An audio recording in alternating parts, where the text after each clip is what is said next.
ഞാൻ നിങ്ങളെ നേരിട്ടൊന്ന് കാണാനിരിക്കായിരുന്നു. എന്തിന്? വേലി മാറ്റിക്കെട്ടാനോ? വേലി പരമേശ്വരൻ കെട്ടിയതാണെങ്കിൽ അത് അവിടെ തന്നെ ഉണ്ടാവും. നിങ്ങൾ എന്തിനാ സാറിനെ തടഞ്ഞു നിർത്തുന്നേ?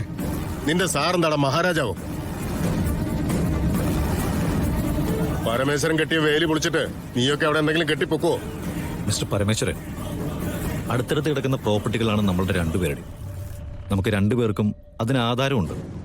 അപ്പൊ പിന്നെ നിയമപരമായിട്ട് അതെന്താണെന്ന് നോക്കിയാ പോരെ?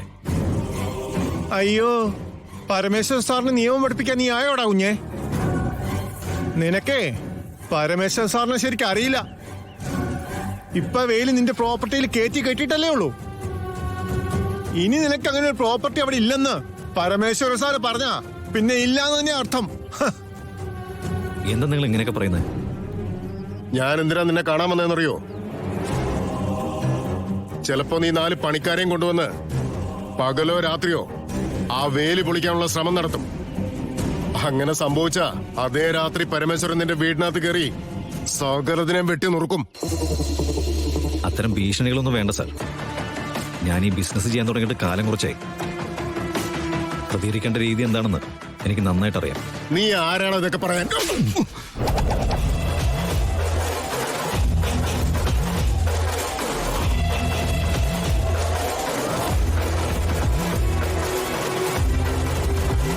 ഇതെനിക്ക് അഭ്യാസം അറിയാഞ്ഞിട്ടല്ല, എന്റെ കൾച്ചർ അനുസരിച്ച് വേണ്ടാന്ന് വെച്ചിട്ടാ. തന്റെ പ്രോപ്പർട്ടി കയ്യേറി എന്റെ കുടുംബത്തിരിക്കുന്നവരെ പറഞ്ഞു. ഇനി ഒരു വാക്ക് താൻ മിണ്ടിയിട്ടുണ്ടെങ്കിൽ ഇവിടെ ഇട്ട് ഞാൻ വീണ്ടും തന്നെ അടിക്കും.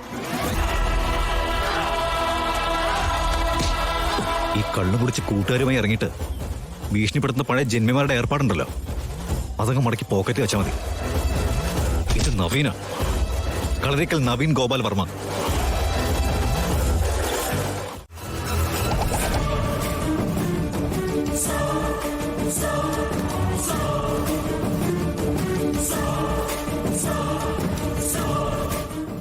നവീൻ, എന്താ?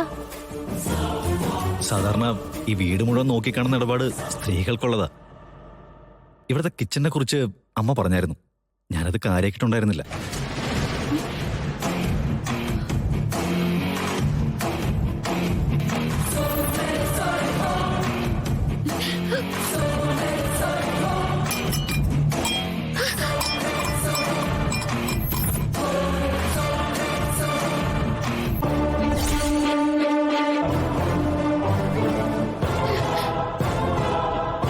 അത് ശരി, താൻ ഇവിടെ ഒന്ന് നിൽക്കണോ?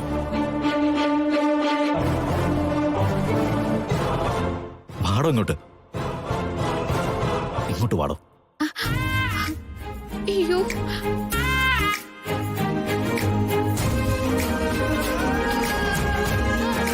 ആഹാ, ഗാഥമാടത്തെ ഇടയ്ക്കിടയ്ക്ക് ഈ വേഷത്തിൽ കാണാറുണ്ടല്ലോ. ഈ വേഷം അത്രയ്ക്ക് ഇഷ്ടാ?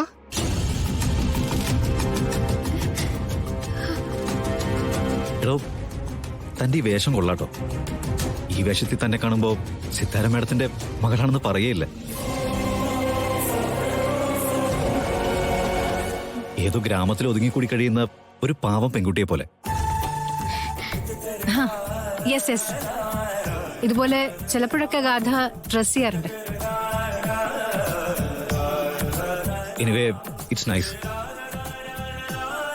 എടോ, തന്നെ കാണാൻ ഞാൻ എത്ര ദൂരം വന്നേ?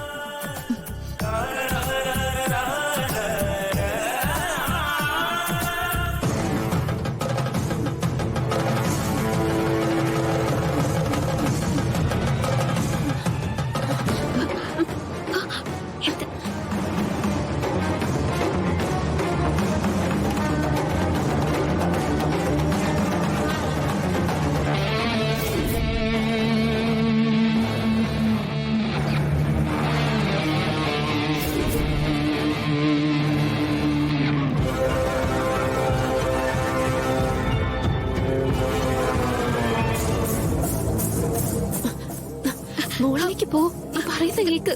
മാറി സിംചിജി, കഥയുടെ മുകളിലേക്ക് ചെല്ല്.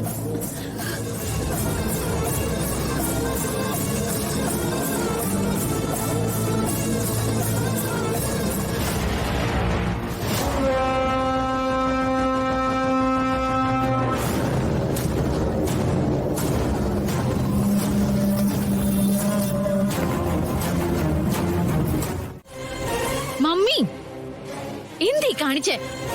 എന്തിനാ അവളെ നവീന്റെ കൂടെ പുറത്തു വിട്ടത്? ഞാൻ എന്ത് ചെയ്യാനാ മോളെ? നവീൻ സംസാരിച്ചത് നീയും കേട്ടതല്ലേ? പറ്റില്ല എന്നങ്ങോട്ട് തീർത്ത് പറയണായിരുന്നു. മമ്മിക്ക് എന്താ അതിനുള്ള വോയിസ് അല്ലേ? Gatha, please try to understand the situation. അവളിപ്പോ ഗാഥയായിട്ടാണ് അഭിനയിക്കുന്നത്. വിവാഹം കഴിക്കാൻ പോകുന്ന ഒരു പുരുഷൻ പെൺകുട്ടിയെ പുറത്തു കൊണ്ടുപോകണമെന്ന് പറഞ്ഞാ പിന്നെ എനിക്കത് തടയാൻ പറ്റുമോ? Please stop this. എന്റെ കൺമുന്നിലാ ഇതൊക്കെ സംഭവിക്കുന്നത്. എന്റെ നവീനൊപ്പ അവളെ കാറിൽ യാത്ര ചെയ്യുന്നത്. മമ്മി പറയുന്ന ഈ നിയന്ത്രണങ്ങൾ മുഴുവൻ അവള് പാലിക്കണമെന്ന് നിർബന്ധമുണ്ടോ? നവീനോട് അവൾ എങ്ങനെ പെരുമാറുമെന്ന് മമ്മിക്ക് വല്ല നിശ്ചയമുണ്ടോ? മോളെ, മാണിക്കുഞ്ഞ് കൂടെയില്ലേ? മാണിക്കുഞ്ഞോ? അയാളെക്കാൾ അപകടകാരി ഈ ലോകത്ത് വേറെയില്ല. അയാൾ എല്ലാത്തിനും കൂട്ടി നിൽക്കുകയുള്ളൂ. എനിക്ക് അയാളെ വിശ്വാസമില്ല. ഗാഥ മാഡം, വെറുതെ മമ്മിയോട് ദേഷ്യപ്പെടണ്ട. മാമിന്റെ നിസ്സഹായ അവസ്ഥ. നിങ്ങളോട് ഞാൻ അഭിപ്രായം ചോദിച്ചില്ല. മമ്മി, ഞാൻ അവരുടെ പിറകെ പോവാ. അവര് തമ്മിൽ എന്താ സംസാരിക്കുന്നതെന്നും അവിടെ എന്താ നടക്കുന്നതെന്നും എനിക്കറിയണം. ഗാഥ, വെറുതെ നീ പ്രോബ്ലംസ് ഉണ്ടാക്കാനായിട്ട് നോക്കരുത്. മമ്മി എന്നെ പോവാൻ അനുവദിച്ചില്ലെങ്കിൽ ഞാൻ പ്രശ്നം ഉണ്ടാക്കും. എനിക്ക് ഈ നാടകം മടുത്തു. ലോകത്ത് ഏതെങ്കിലും ഒരു പെണ്ണിന് സ്വന്തം പുരുഷനെ മറ്റൊരു പെണ്ണ് ഷെയർ ചെയ്യുന്നത് സഹിക്കാൻ പറ്റുമോ? മമ്മിയുടെ ജീവിതത്തില് മമ്മി സഹിച്ചിട്ടുണ്ടോ?